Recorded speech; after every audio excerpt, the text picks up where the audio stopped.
Obra Game Over, de Adeilson Salles pelo espírito Luiz Sérgio.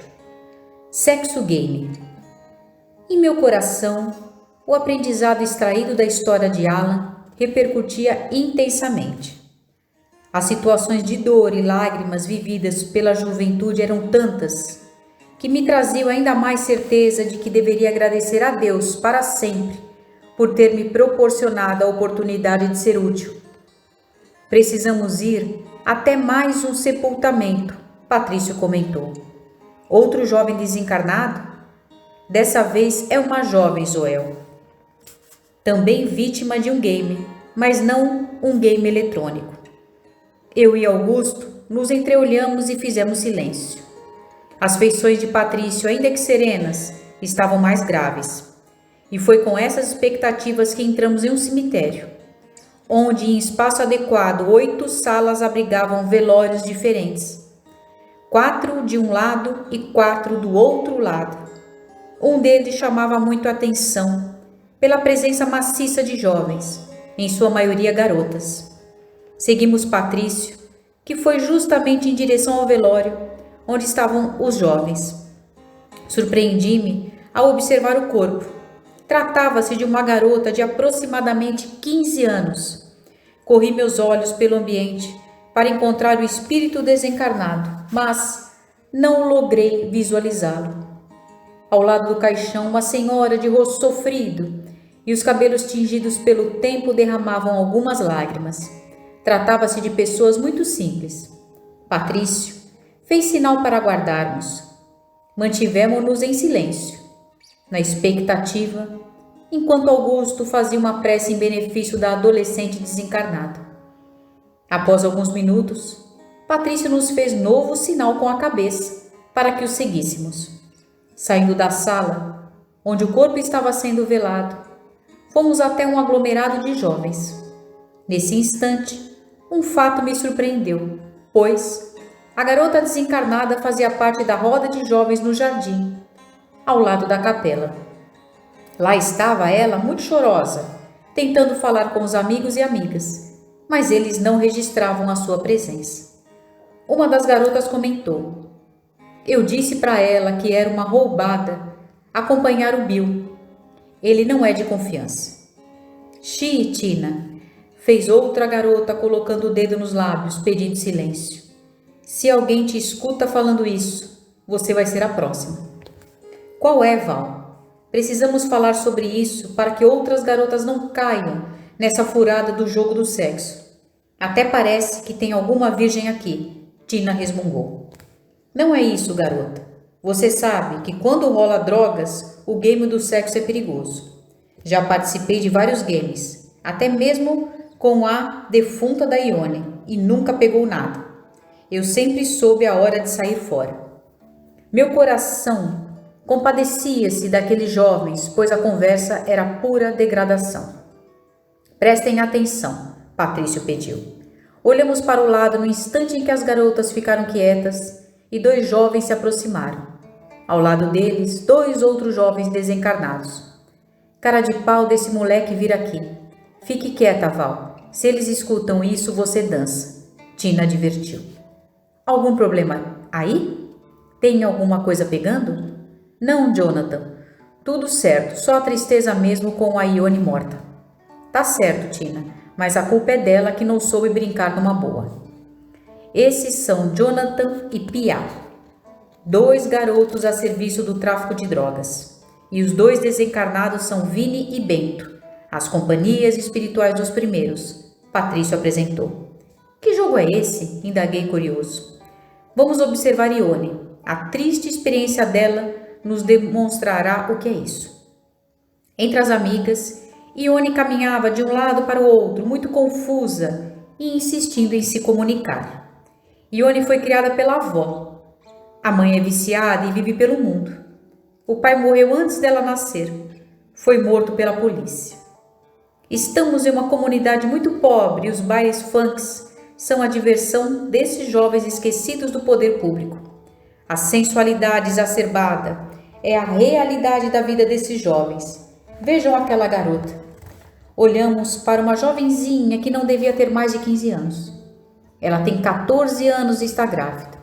Ainda não sabe, mas daqui a pouco vai fazer parte da estatística das jovens grávidas que praticam aborto, ou será mãe, e se unirá a centenas de meninas que carregam filhos nos braços, sem ainda terem largado as próprias bonecas. E a Ione? Augusto perguntou. Vamos acompanhá-la e obter as informações diretamente do seu psiquismo. Observem, Patrício pediu. Fixamos nossa atenção na jovem garota e conseguimos distinguir algumas imagens que estavam registradas em sua mente. As imagens assemelhavam-se a quadros vivos a orbitar na mente dela. Tina e Ione chegaram a um baile funk e logo receberam algumas bebidas. Se o Bill aparecer, quero ficar com ele. Nossa, Ione. E se ele me escolher? Dá um tempo, Tina. Você sabe que eu sempre quis ficar uma noite com o Bill. Vai querer me atrapalhar agora? As duas garotas, que usavam roupas muito curtas e coladas ao corpo, dançavam freneticamente, colocando as mãos nos joelhos e rebolando provocativamente. Dois garotos que deveriam estar na mesma faixa de idade aproximaram-se e, sem a menor dificuldade, permutavam carícias com elas. Beijos alucinados eram trocados e isso se repetia com as demais jovens ali presentes. Era a manifestação da promiscuidade que a música incitava e a falta de educação dos jovens assumia. Ione e Tina seguiram dançando ainda por algum tempo, até que o garoto favorito dos traficantes entrou no baile. Ele estava acompanhado por mais 3 jovens. Ione, ao vê-lo, cutucou Tina dizendo: ele chegou, é hoje que ele vai ser meu. Naquela comunidade, possuía status quem estivesse vinculado ao tráfico de drogas. De boné na cabeça e grossas correntes no pescoço, Bill representava o estereótipo dos jovens da comunidade. Vamos nos aproximar deles, Ione pediu. Em silêncio, Tina atendeu a amiga. Não precisou de muito tempo para que ambas estivessem rebolando entre os rapazes. Na pausa de uma música para outra, tive uma ideia, Bill avisou. Que tal nós todos partirmos para um lugar melhor e mandar ver em um game? Ione sorriu. Elas não tiveram tempo de dizer qualquer coisa e os 4 rapazes saíram dali levando as duas.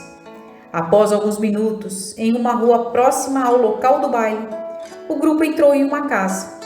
Assim que adentrou a casa, Bill colocou sobre a mesa uma grande porção de maconha e cocaína.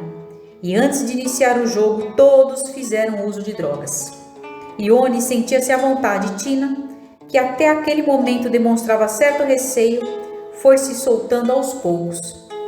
Na dimensão espiritual da casa, Vini e Bento envolviam Bill e Jonathan num processo de simbiose mental e energética.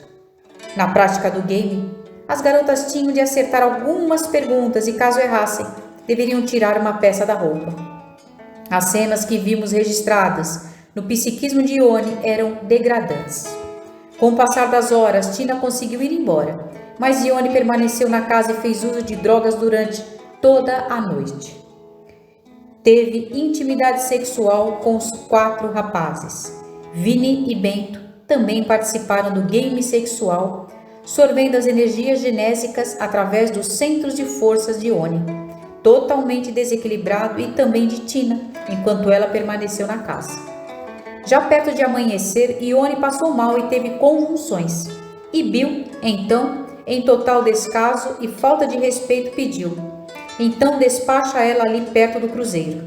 Sem qualquer senso de humanidade, Ione foi deixada pelos rapazes no lugar solicitado e ali desencarnou de forma degradante.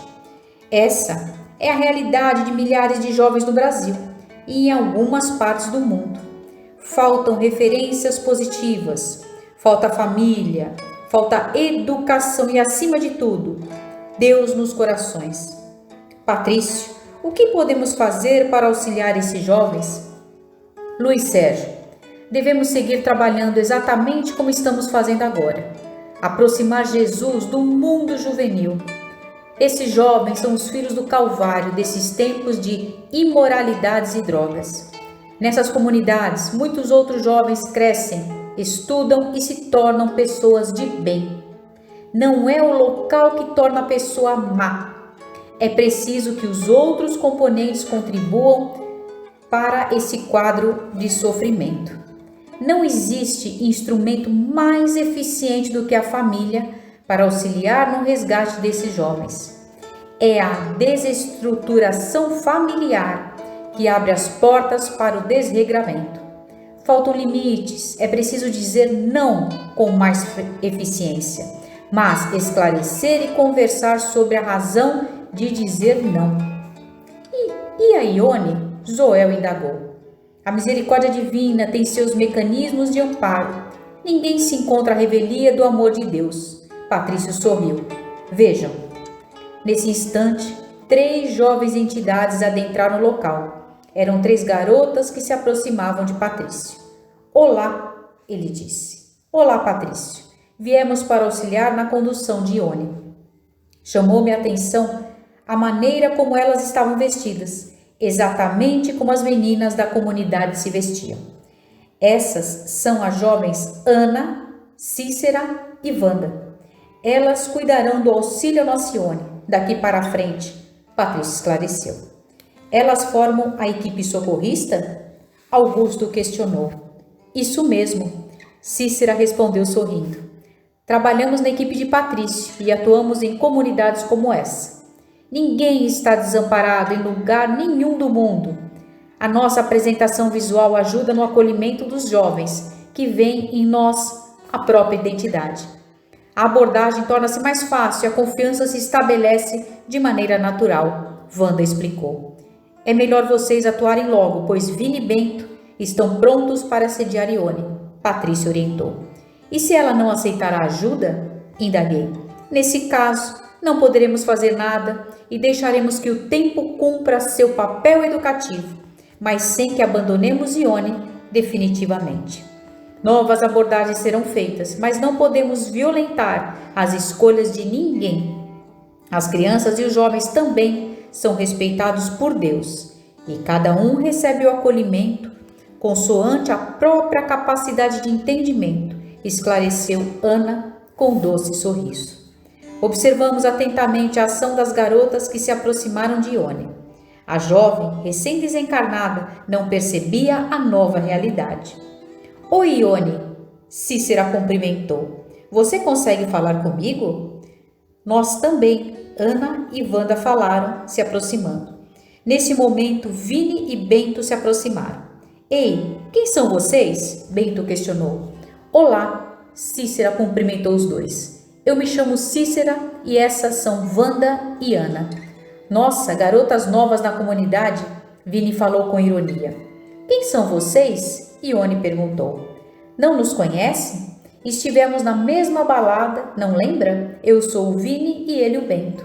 Ela não se recorda, Cícera interveio. Vamos deixar Ione tranquila, certo? Ana indagou. Queremos levar ela para outra balada, Bento afirmou. Onde vai rolar? Ione se animou. Assim que se fala, garota, Vini comemorou. Podemos ir todos juntos, Cícera propôs. Desconfiado, Vini cochichou no ouvido de Bento e disse: Acho que pode ser divertido. Também queremos levar vocês para uma balada, Ana falou sorrindo. Beleza, vamos nessa. Está muito chato aqui, mas antes de ir, a gente pode se chapar um pouco, para poder curtir mais. Estou dentro, Cícera concordou, mas queremos embalar em outro lugar. Nós vamos nos arrumar e voltamos a encontrar vocês aqui. Sabe como é as mulheres? Não gostam de sair de qualquer jeito, não é, garotas? Ana questionou sorrindo. Rapidamente, Cícera, Ana e Wanda saíram levando Ione com elas. Acompanhamos o auxílio dado a Ione, até o instante em que as garotas socorristas a envolveram em energias de amor, através de passes calmantes. A agitação interior da garota amenizava, pouco a pouco, e ela era transportada para o posto de socorro. Talvez ela se revolte quando despertar para a nova realidade. Eu ponderei. Isso é natural e acontece com frequência, mas temos algo irresistível ao nosso favor. O amor. Jovens iguais a Ione, nas condições em que ela vivia, que na verdade sobrevivia, não estão acostumados a receber amor. A força desse sentimento é tão intensa que é necessário ser ministrado em doses graduais. Para aqueles que não estão habituados, com respeito, carinho e atenção, é preciso paciência. Novamente, Patrício demonstrava a visão mais abrangente em relação ao amor que devemos ofertar ao nosso próximo. Fomos aprendendo que o amor deve ser ministrado gradualmente aos filhos do Calvário. Se alguém passa a vida se alimentando de migalhas afetivas, deve se acostumar paulatinamente a digerir o pão da vida, que é o amor de Deus.